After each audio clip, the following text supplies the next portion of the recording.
I am on one of the BMWs that is the lesser known of the two because everybody's used to the influencer double R. This is the single R.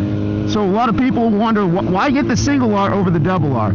First thing is going to be gearing. This thing's geared for more low end. It's a lot more fun if you ask me, and it's a sit-up position, but it's still definitely, it's really aggressive. This is not like an FZ or an MT-09 setup. This is a really solid setup, and you know, I'm going to dive into it first because it's a perfect opportunity.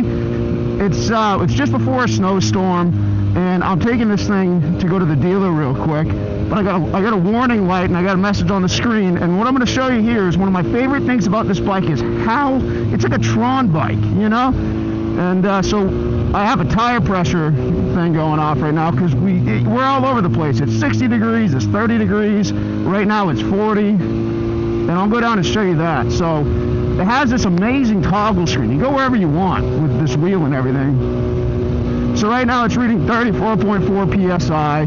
And so that lets me know I'm good. Normally you get a tire light or you have no idea. But what it's saying right now is, hey, you have a flat tire. You should see it. When this thing actually gets a flat tire and it starts going down, this screen will flash yellow, then it will flash red, and then you go into this screen, you check on it, and you see how many PSI you have, and you go, okay, I can go another 10 miles, or I can make it home, or I need to pull over, because, you know, I'll get into the power of this bike in a second, but with that much power, it's not something you want to play around with low PSI. So anyway, go back to the normal screen. There's a lot of screens on this bike, but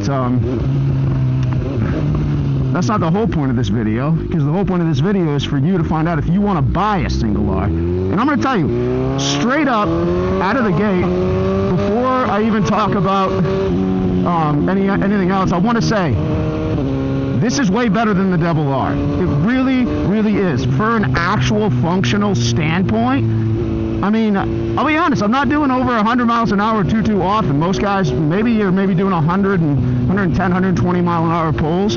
This bike rips, and this is still about 170 to 180 mile an hour bike. I mean, it gets down. So, and again, I'm trying to make this video because I'm getting rid of this bike, and I'm trying to rush through this a little bit because I only have so much time to make the videos on it. I realized I had been neglecting my YouTube, and before I get rid of this bike, I want to make a video on a review. The second thing, the suspension. This has electronic suspension.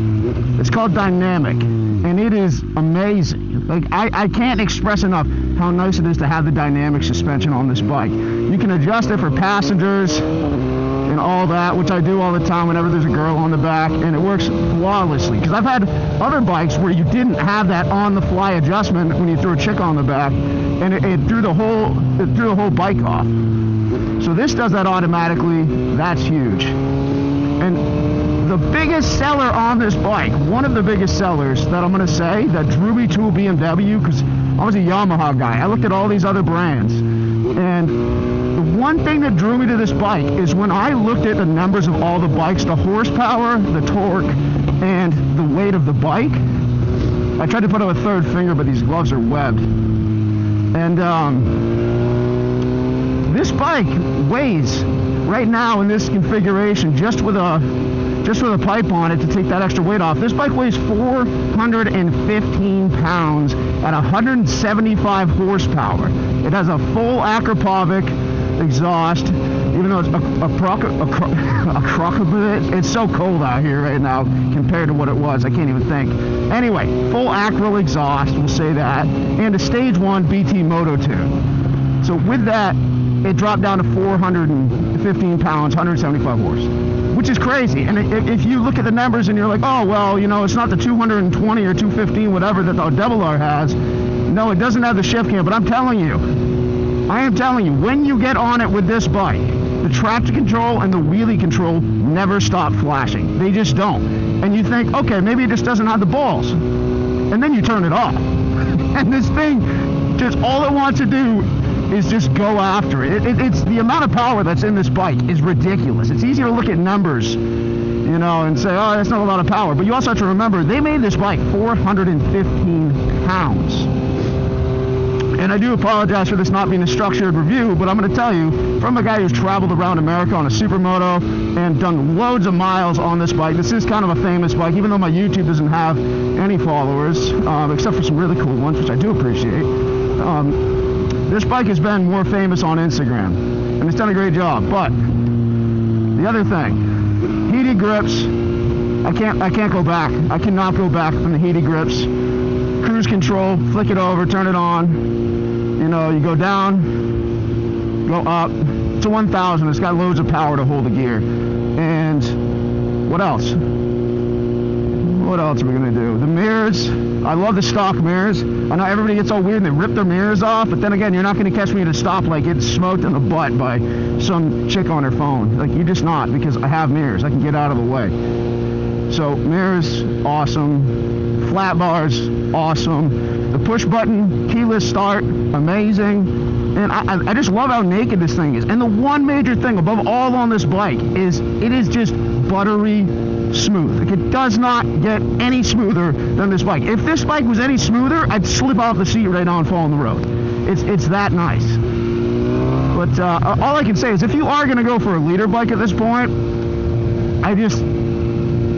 I don't see how you don't go with the Beamer. I mean, the seat design on it, it's not some big, a lot of seats on bikes nowadays are meant for some big, you know, somebody with an absolute wagon, like the people that buy 2 airplane seats. And this bike is like, it's just a seat. It's as big as it needs to be. It's comfortable, you know, and that's what I really like. It takes a lot of pressure off your legs. It's not like a big Yamaha seat. And I know I'm poking at a bear here, but yeah, I will say, compared to a Japanese bike, this thing is so, I was coming off of Japanese bikes, and I was not ready for how refined all these controls were, how close they were. At first I got on this and I was clunking around with my feet. I was overshooting every single button, every single shift, because I wasn't used to having a bike that was built right. Now, that's all I'll say about this, is if you get this bike, you have to do a Stage 1 BT Moto tune, and you got to do a full exhaust. And Akrapovic is going to get you the most power, and I know I'm saying it wrong, but it's going to get you the most power out of any of them. And it's, again, this isn't a fancy review. I'm trying to cram these videos in before I get rid of this bike, because I am doing the Trans-American Trail, you know, not for a little bit, but I need a bike to do that, so I'm going to be getting rid of this. And I know it sounds like I really love this bike, because I do, but it was just a phase of my life, and I've outgrown it. But, what a beautiful bike. So, at the end of things, if you are considering a single R over a double R, this thing is freighted with all the tech, all the power, everything. And I want you to remember that the actual power you're going to get out of the double R, that extra down to up to like 215, or over 220 horse on that double R, that's not until the higher ends, right? I don't even get access to this till the higher RPMs, but I mean, when you're talking that extra power differential that you're worried about until the double R has more power because of the shift cam, you're not even going to get it. If you are on public streets, unless you're doing crazy like Texas highway poles, you're not going to get that power, so just forget about it. But yeah, see, my tire sensor was just getting used to the temperature difference. It threw it off, because now I have, let's see, 35 psi. It's in the green. So it was just because of the temperature change throwing my sensor off. But it's also the tire heating up as I go, which I will say, when you do get this bike, you have to get good tires. But